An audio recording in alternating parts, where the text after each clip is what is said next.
Good evening, everyone, and welcome to another episode of Question of the Day with me, Femi, and Fumi.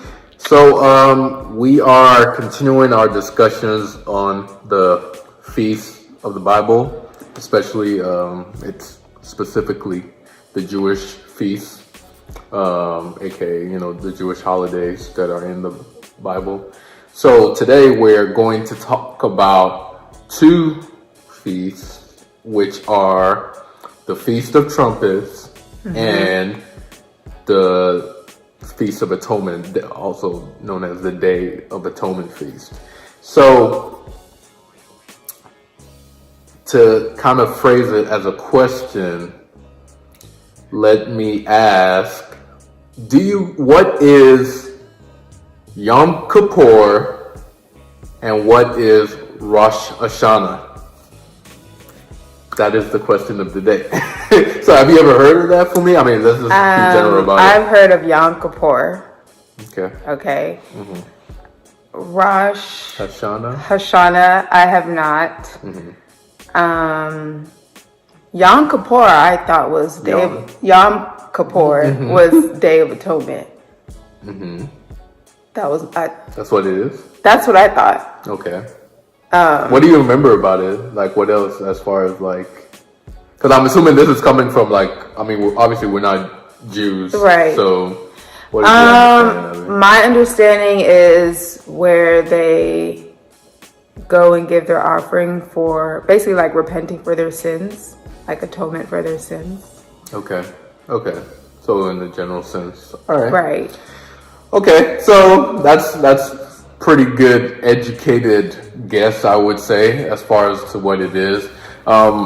We're obviously not going to go into too much details about it right now in this video, but we will be talking about this further in our Zoom discussion. But I just wanted to kind of present those two out there, Yom Kippur and Rosh Hashanah, because I've heard it. I'm sure that if you guys know of any Jewish people personally, it might be something that you've heard that they celebrate yearly. And in relation to, like, when you hear it, what do you think of? Like, what does it consist of? And what does Scripture say in regards to it? Like, where can you find that in Scripture? Like, if I said, hey, open the Bible to where it talks about Rosh Hashanah and Yom Kippur, like, where would you know to go in Scripture for that?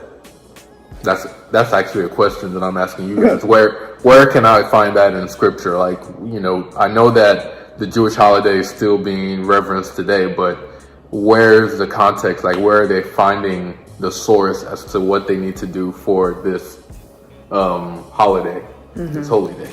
So we have two scriptures that we're going to be reading to you guys tonight, just to kind of give you guys just some biblical sources that you guys can read, think about it, and prepare your answers as far as like in our Zoom discussion tonight as to what these holidays are, what they consist of, what they're about, and especially how does it tie back to Jesus Christ. Like, what does that have to do with Christ?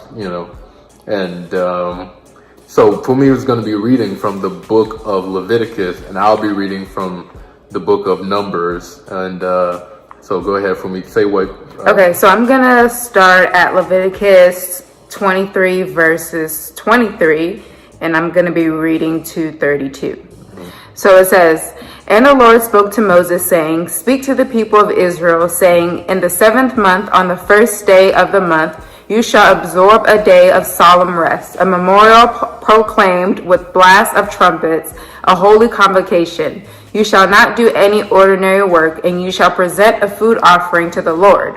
And the Lord spoke to Moses, saying, Now on the 10th day of the 7th month, in this day of atonement, it shall be for you a time of holy convocation, and you shall afflict yourselves and present a food offering to the Lord. And you shall not do any work on that very day, for it is a day of atonement, to make atonement for you before the Lord your God. For whoever is not afflicted on that very day shall be cut off from his people, and I will destroy from among his people. You shall not do any work. It is a statute forever throughout your generations in all your dwelling places. It shall be to you a Sabbath of solemn rest, and you shall afflict yourself. On the 9th day of the month beginning at evening, from evening to evening shall you keep your Sabbath. Okay. So a couple of key things. I'll just throw some questions out there that we're going to talk about. Like, what does it mean as far as one of the parts of the scripture that Fumi read? It talks about afflicting yourself. Like, what does it mean when it's being asked that you afflict yourself? Another question that I had, it had to do with regards to blowing of the trumpet. So what is the significance of that trumpet? Like, where's this trumpet, and how does it signify, like, what is the purpose of that? Because like I said, these are holidays that are still reverenced today. So do you guys hear about the trumpets? Like, do you guys know the significance of the trumpets? You know, that's kind of like what I'm asking tonight. I have a question. I will be. Go ahead. Are these separate events? Are these separate? Which ones?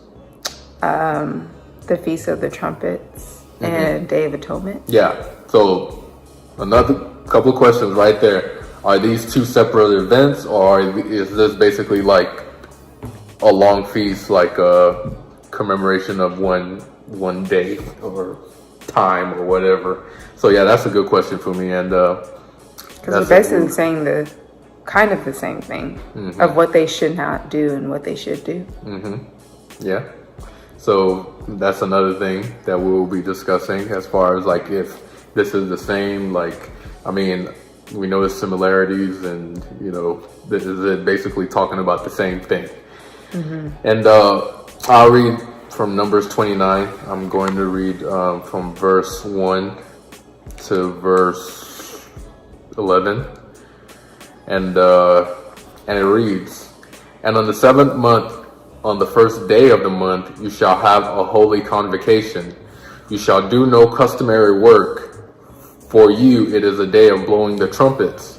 You shall offer a burnt offering as a sweet aroma to the Lord, 1 young bull, 1 ram, and 7 lambs in the 1st year without blemish.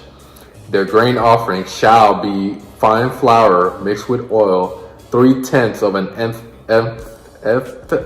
I can't say that word. For the bull, 2/10 for the ram, and 1/10 for each of the 7 lambs. Also, 1 kid of the goats as a sin offering to make atonement for you. Besides the burnt offering with its grain offering for the new moon, the regular burnt offering with its grain offering and their drink offerings according to their ordinance as a sweet aroma, an offering made by fire to the Lord. On the 10th day of this 7th month, you shall have a holy convocation. You shall afflict your souls.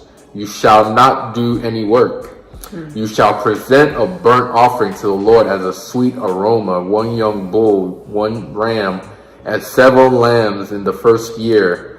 Be sure they are without blemish. Their grain offering shall be of fine flour mixed with oil, 3/10 of an for the bull, 2/10 for the 1 ram, and 1/10 for each of the 7 lambs. Also 1 kid of the goat as a sin offering, besides the sin offering for atonement, the regular burnt offering as his grain offering, and their drink offerings." So Numbers is more, very detailed as far as to the procedures and what needed to be done. And again, you see that question that I asked, let me just reiterate again. What does it mean to afflict yourself? In this version of the Bible, New King James Version, it said to afflict your souls. Like, what does it mean to afflict your souls? Another thing that I was going to ask, like, it talks about the 1st day at the very beginning, on the 7th month, on the 1st day of the 7th month. So what is that? This is like July 1st. So is it July 1st? We need to come together and gather and do a holy convocation, right? Or am I wrong? Like, when is this supposed to happen in as far as the calendar year? So I'd like to know you guys' answer on that. And like we see here, there are similarities. I'm going back to Fumi's question as far as them being the same day, because it does talk about how these offerings, some of them are to make atonement for you. And then, you know, this falls under the part of the scripture where it talks about trumpets. So are the trumpets and the atonement basically the same day altogether? Right. So it kind of reads like they're leading into each other, but are they? It's also separate. So I don't know. Yeah. I don't know. Are they? I don't know. So we'll be going into it in our Zoom discussion tonight. We hope to see you guys, and hopefully we'll be able to, you know, go deeper into the word, find out what it is, what Yom Kippur means, what Rosh Hashanah means, like, and how is it similar or different to what is practiced as far as like in biblical times, as far as in the context and what it is being done today, and ultimately how does this tie back to Jesus Christ? You know, because yeah, there's a lot that can be said about that. So I look forward to us having that discussion later on. We'll see you guys then. Bye, guys. Bye.